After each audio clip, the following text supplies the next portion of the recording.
I'm sure she answered your phone call more than the attorney phone call that she didn't want to call. Answer. Yeah. Oh, so your attorney tried to call her and she wouldn't answer? Yeah. Yeah, because I remember her phone number, but after that they figured out, I guess, where she lived. They left a call, business card there. And she just, pretty much after like the 5th attempt, she said stop coming around. Yeah. Yeah. I'm sure she's getting bombarded like everyone else, so. And hopefully it's calmed down since, but I'm sure, like, I just hope she can, like, I'm not, there's, like, normalcy for her, not since she's on the outside, but I'm hoping it can get that way at some point. I'm not sure if she had to leave Colorado or not, but I'm sure, like, that would have been hard if she did. Mm-hmm. I know Anadarko was her dream job, so that's one thing I always, like, asked my attorneys, is like, did she have to leave? Like, did she have to do anything at work? That was one thing, so she always told me that was her dream job, so. Oh, really? Yeah. Where did she meet? Like an oil company in Anadarko is like, you know, I mean, unless you're working for like BP or like ConocoPhillips or something. Oh, I see what you're saying. Anadarko's like, you know, It's like big leagues. yeah. Can I ask kind of a tough question? Did you love her? I felt like it was true. Yeah. I think so too. I think it was the same from her. Yeah. Okay.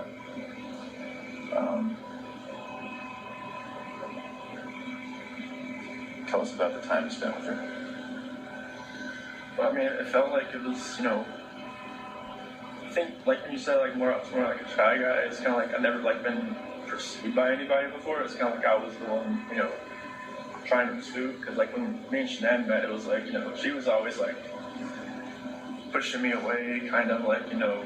She was sick for a while, right? She had just got diagnosed with lupus, and she was on, like, a bunch of different medications and stuff. And,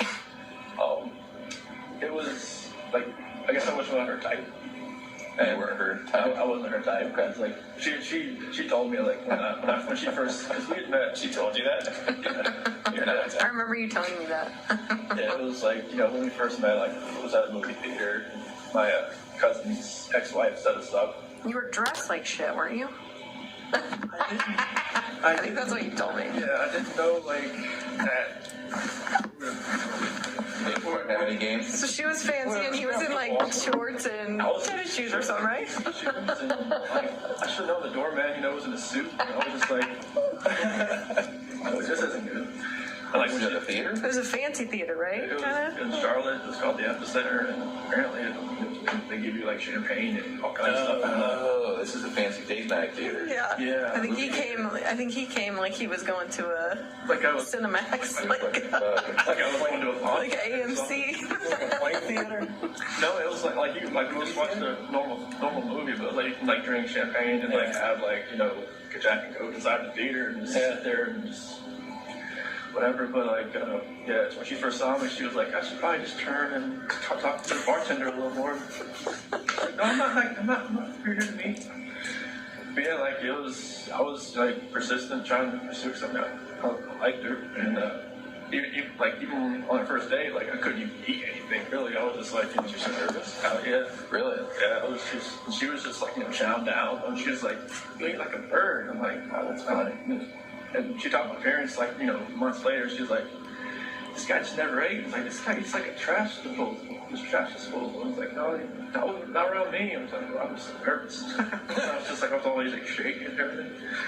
But yeah, I was always pursuing her, and then just like finally I grew onto her. Like, you know, I would always like with her medications and stuff. I would always like, she had like 8 bottles of medication, so I would always get like her day and nights and kind of like put them all in that little, you know, flip open pill box. Yeah, all that kind of stuff. And I would always, you know, be around her. I even went to her colonoscopy.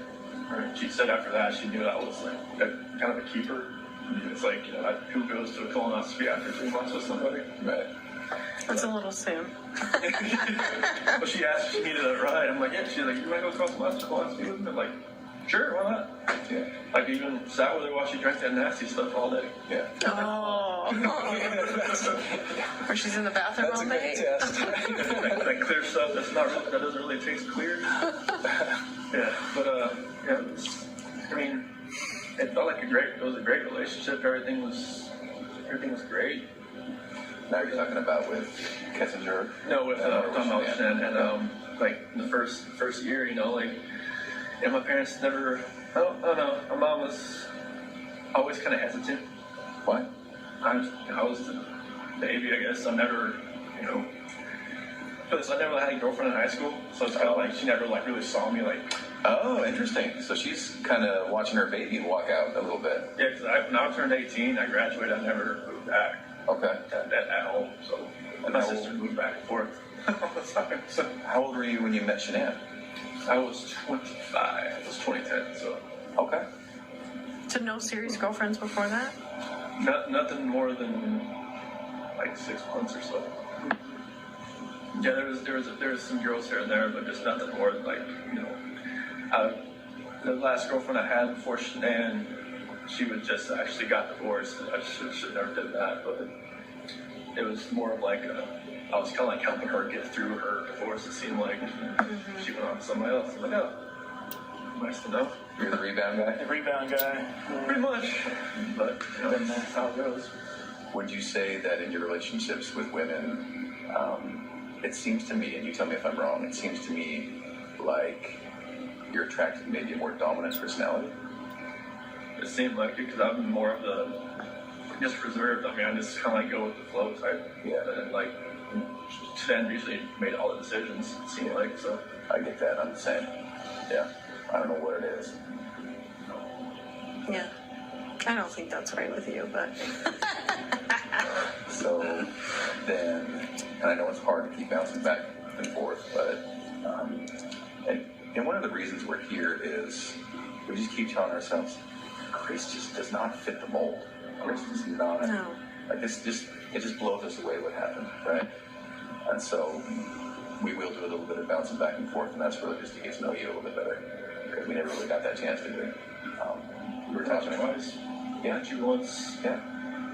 Probably like remember 3 or 4 times probably. So then do you call her Nikki or Nicole? I would call her Nikki. Okay. There's so many Nikki's and Nicole's in this. Right, there is. I got confused. So we'll call her Nikki. So then with Nikki, was it different? It just seemed like I was more in control, it seemed like. And that never happened. Like, she'd actually, like, ask me, like my opinion on a lot of things, and just, like, what I wanted to do, and just kind of, like, okay. That was new, wasn't it? Very new. Oh, that's fascinating to me. And so did it feel more like an equal partnership, or? It seemed like it. Yeah. Okay.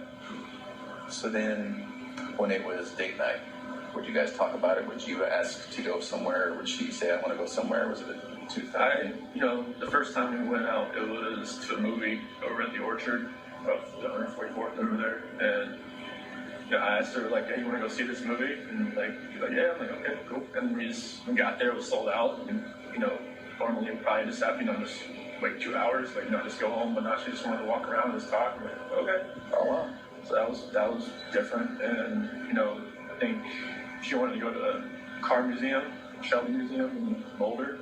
I've never been there. And That's right up your alley. So yeah. I was just like, that was awesome just to walk around cars for like an hour or so. And then, drag race in Vandermeer. Okay. I haven't been to a drag race since 2008. And that was in Charlotte. Okay. Like that was the only drag strip over there. Just like the NHRA, the Top Fuel, and fun car stuff. Like me and my dad used to grow up. Yeah. Go there like all the time. And then went camping in Sand Dunes National Park. And I'd never been camping. I always wanted to do it. Thought it was she'd done it like countless times. Oh really? Okay. She's outdoorsy? Yes. Okay. Yeah, I guess every time like she needed to clear her head, she'd just go by herself. Just go somewhere. Oh. Yeah. So she's a completely new type of person and relationship. Yeah. Okay. All right.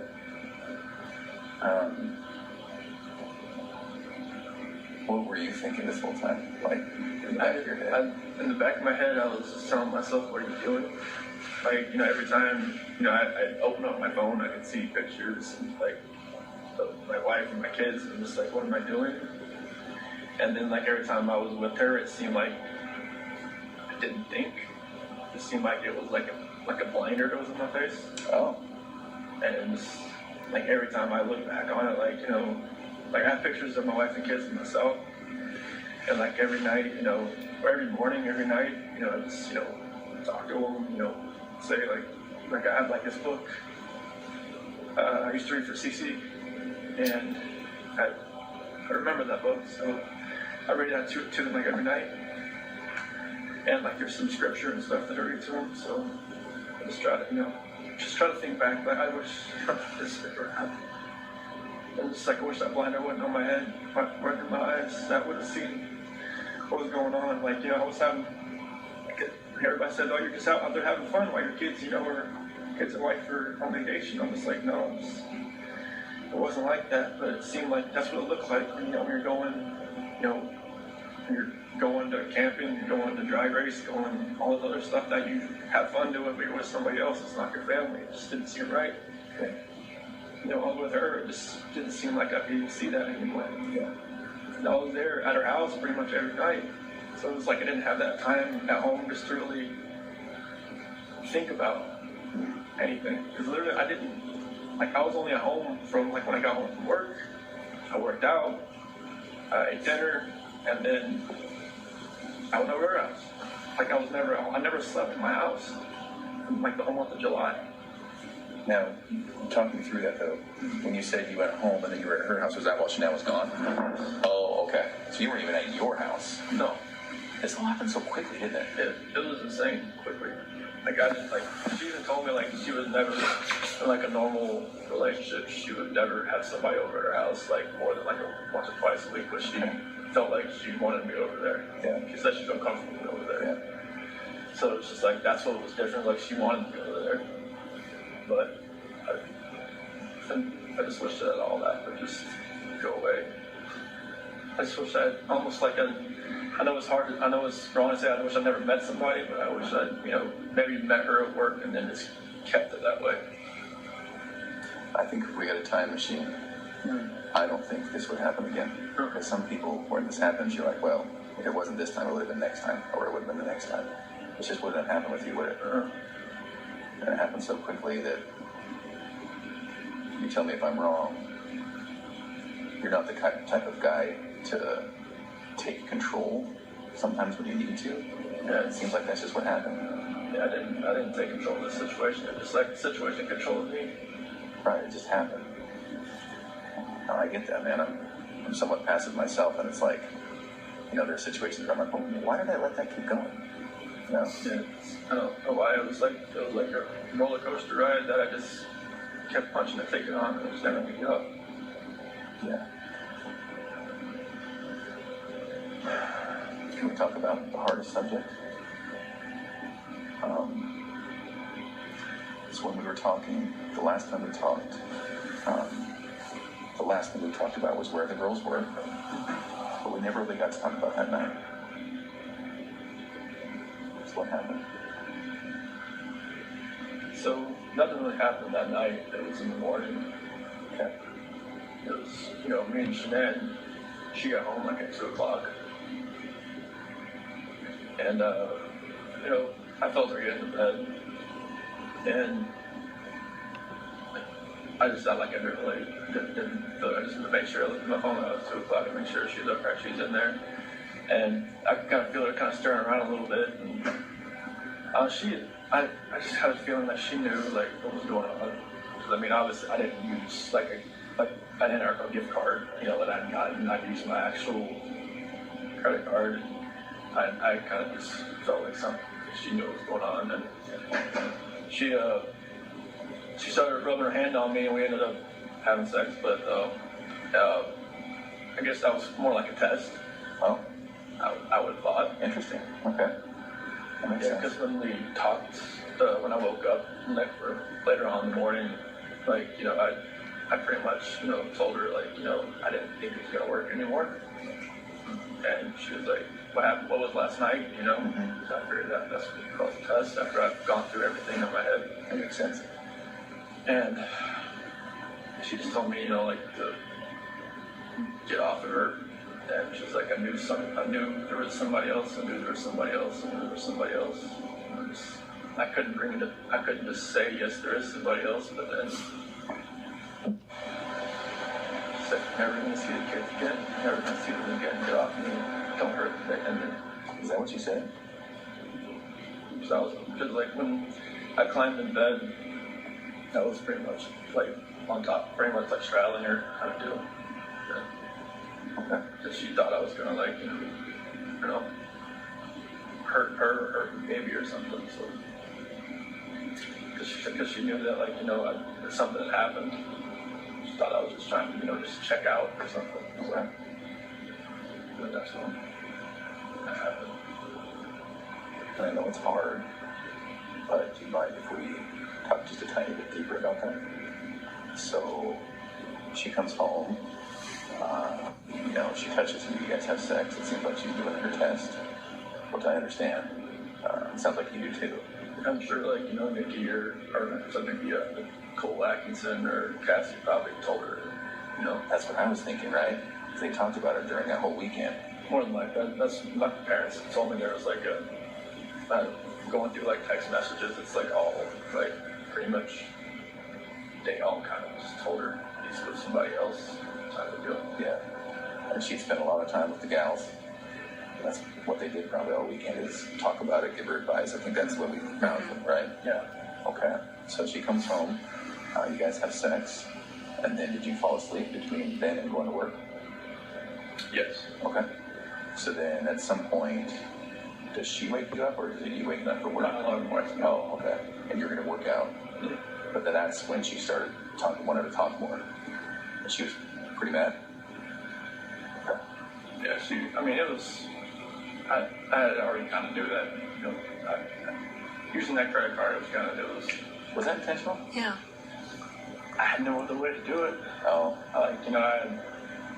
I used, like, because I got these Anarco gift cards from, like, you know, doing good stuff at work and stuff like that, and I had to use them all. Oh. Was part of you just like, screw it, whatever, I don't care, I'm using this card? That's part of me just wants to say, Nikki, can you pay for this? But I don't know. Yeah. Even, I think, from my attorney said she even noticed I used a different card, like a blue card. Maybe she thought, you know, like I felt comfortable enough just using a normal bank account or something, but, you know, I told her I was going to Rocky. I told you guys. Yeah. Even it felt like, you know, like looking back at everything, like just like reading the scripture more and more now, I can see like, you know, God gave me opportunities to get out. Like even my friend Jeremy Lindstrom, he even invited me because like it was his daughter that came and watched the kids on that Saturday night. And he was like, hey, you said we're going to a Rocky game. You want to go to me with the Bronco game and watch the Arizona Cardinals? Like, in my mind, it was like, you know, go. Just say, hey, I can't find a babysitter. Bye. To Nikki? Yeah. And maybe that would have been like, you know, like a light switch in my head goes off, light switch in her head goes off, maybe just like goes different directions. That was kind of like my last like opportunity to kind of get out. It seems like, because I wish I would have said, yeah, let's go. Yeah. And I think that would have just put me on a different trajectory. So then, Shanann, did she actually say you're never going to see the kids again? She said it to me before. Yeah. That's kind of hard to hear. Yeah, because she'd said to me before she went to Arizona. She said, like, I wasn't really sleeping in the bedroom. I was sleeping on the couch or in the basement bed or something. And, like, she had slammed the door. You're never going to see the kids again. So, yeah. Did she get fiery like that? Only once in our entire relationship I've ever seen her that way. Yeah. And that was a time before, or was that on the night that it happened? No, it was right back in North Carolina. Oh. Yeah, it was just like one of those, it was just a fiery argument that I never raised my voice to her or anything, and like, you know, I just got mad and I slammed the door, and she was like, "Ow." I'm like, should have slammed the door. Was that when you were in North Carolina that last week? No, it was like previous to that. that? It was like 2010, 2011. Oh. It was like early. in her old house. Before kids. Yes. Were you dating or were you married at that point? Dating. Oh.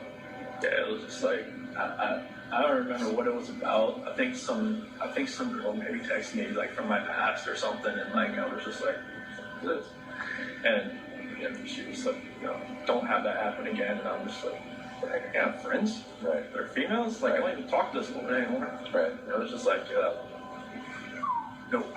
Was she fiery? Did she have that Italian blood that her mom has? Good Lord, yes. Was she always like that, or was she? Did she